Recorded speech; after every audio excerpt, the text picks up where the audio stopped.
Eh bien bonjour à tous, ici Sinento, donc aujourd'hui on se retrouve enfin pour une toute nouvelle vidéo. Donc voilà, désolé, ça fait plus d'1 mois que j'en ai pas fait, donc voilà, bonne année.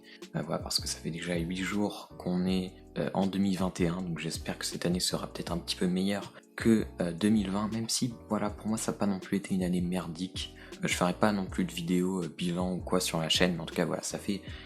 j'ai lancé la chaîne fin décembre, donc ça fait plus d'1 an que j'ai cette chaîne. On est déjà à plus de 300 abonnés, alors c'est aussi, j'ai gagné plus de la moitié de mes abonnés récemment, je pense, grâce à une vidéo qui a un petit peu buzzé sur ma chaîne, donc déjà merci. Donc c'est grâce à, je sais que c'est grâce à TikTok, etc.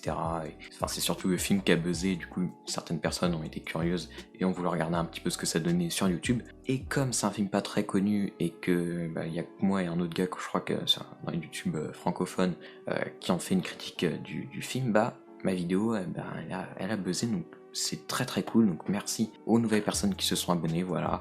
Et donc on va commencer, sinon je sais pas si je ferai un top et un flop de l'année. J'aimerais bien, mais il y a encore des films que j'aimerais rattraper, voilà, qui seraient susceptibles d'aller dans mon top, donc j'attends un petit peu, voilà, je ne me presse pas.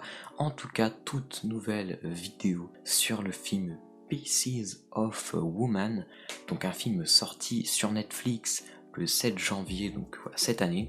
C'est un film personnellement que j'attendais juste pour une raison, parce que c'est un petit peu produit par Martin Scorsese. Alors ça se trouve il a produit des films de merde, je vous avoue que Martin Scorsese c'est mon réalisateur préféré. Mais en tant que producteur, après ça ne veut strictement rien dire, enfin, tu peux avoir des super réals en tant que producteur, enfin, on l'a vu l'année dernière avec Sam Raimi qui a produit The Grudge, enfin ça ne veut strictement rien dire, mais voilà, j'ai trouvé ça cool. Et puis bon, je vous dis que c'est la seule raison qui m'a hypé, mais je suis pas non plus hypé par le producteur, je suis aussi hypé par généralement la bande-annonce ou par le casting, etc.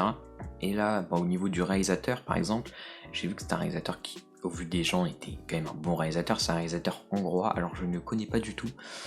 Donc c'est Cornel Mungruzo. Je ne connais pas du tout.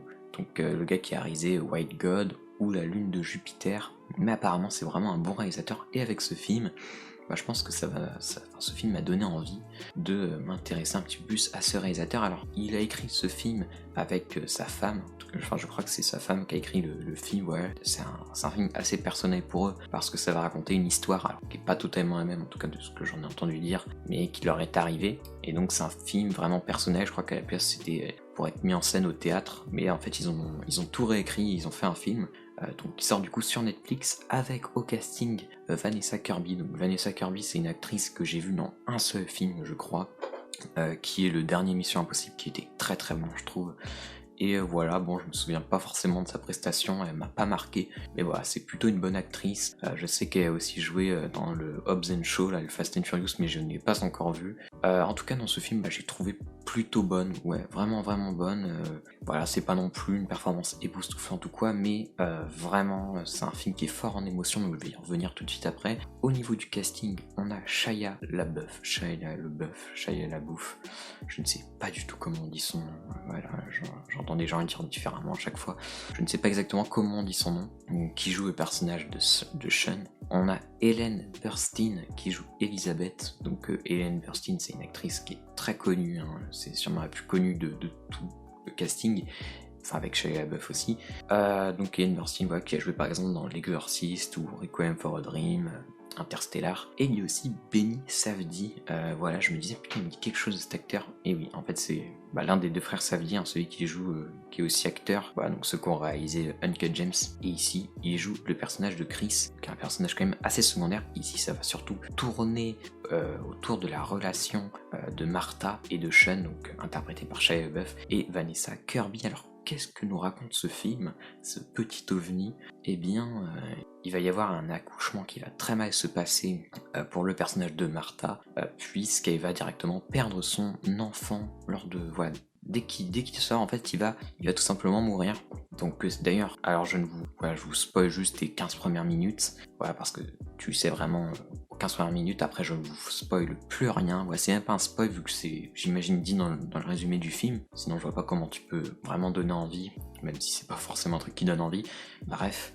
Et du coup, alors déjà, c'est déjà une prouesse des 15 premières minutes parce que c'est filmé, mais c'est vraiment hyper viscéral, c'est-à-dire que le réalisateur ne te cache rien qu'au niveau de l'accouchement, il va vraiment tout filmer, il sort la sortie du bébé, c'est vraiment hyper viscéral, en plus c'est en plan séquence, donc c'est ça qui est assez bluffant, c'est qu'au niveau des réalisations, le film est vraiment génial. Après bon, tous les plans ne sont pas non plus incroyables, voilà, je vais pas vous dire que chaque plan est un tableau, mais on y est presque. Chaque plan veut dire quelque chose et c'est d'ailleurs là que peut-être le film va dérouter, c'est que c'est un film qui est pour moi beaucoup plus riche visuellement parce qu'il montre à l'image qu'au niveau de ce que vont dire les personnages. Alors attention, les dialogues sont très très bien écrits, mais voilà, c'est un film qui est un petit peu lent, du coup va falloir vraiment poser l'œil au niveau de ce qui nous est montré et voilà, essayer d'analyser un petit peu ce qui va se passer à l'image, voilà, au niveau des métaphores qui vont être faites parce qu'il y en a vraiment beaucoup et c'est ça que le film va être intéressant à revoir, je pense, c'est que j'ai vraiment pas tout capté, je pense, au film, même si je vous dis honnêtement, c'est pas un film que je reverrai 36 fois, je pense, parce que c'est un film qui est assez dur, c'est un film qui est un petit peu long également, voilà, le film dure 2h06 et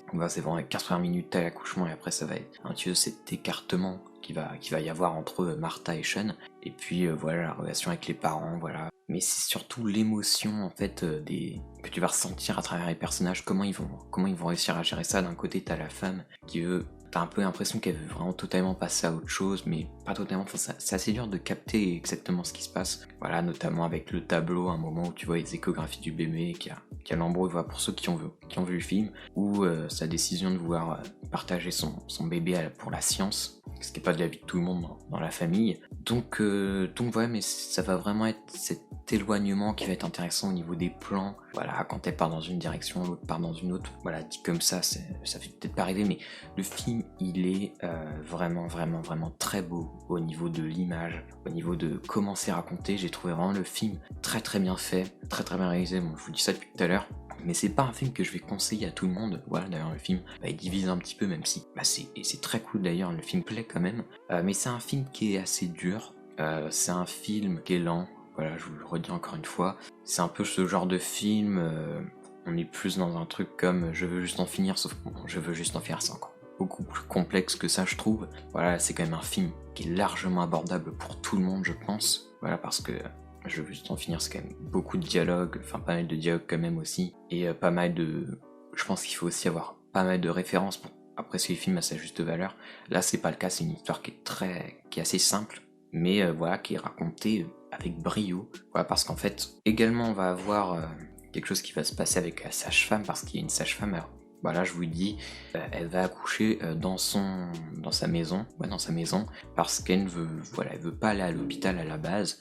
Donc, du coup, il y a une sage-femme qui vient, donc c'est une remplaçante en fait, parce que l'autre est occupé, elle ne peut pas venir. Et il va aussi y avoir une histoire justement de ce procès. Donc voilà, qui va être un petit peu secondaire pendant un espace du film et qui va revenir à un moment donné, je vais pas vous dire quand. Mais voilà, il y a aussi ça, mais c'est vraiment pas là-dessus, c'est pas du tout un film de procès où on va avoir, enfin, en tout cas ça va pas jouer là-dessus, ça va jouer un petit peu là-dessus à la fin, mais et on va comprendre un petit peu justement peut-être un peu plus l'état d'esprit du personnage de Martha à la fin, mais ça va vraiment pas jouer là-dessus, ça va se jouer sur un petit peu l'éloignement du couple, l'éloignement de la relation, comment ils vivent ça, comment ils vivent la perte de leur enfant, comment ils passent à autre chose, d'ailleurs est-ce qu'ils vont essayer de passer à autre chose, parce que voilà, quand tu vois le père, quand tu vois la mère, ils ont des comportements totalement assez différents après ça, et franchement le film est vraiment fort. Alors il y a quand même des petits défauts, comme la longueur. Je trouve que le film il manque peut-être un truc pour que le film soit encore un peu plus accrocheur, parce que le film est accrocheur, mais voilà, il y a quand même des moments où tu t'ennuies un petit peu,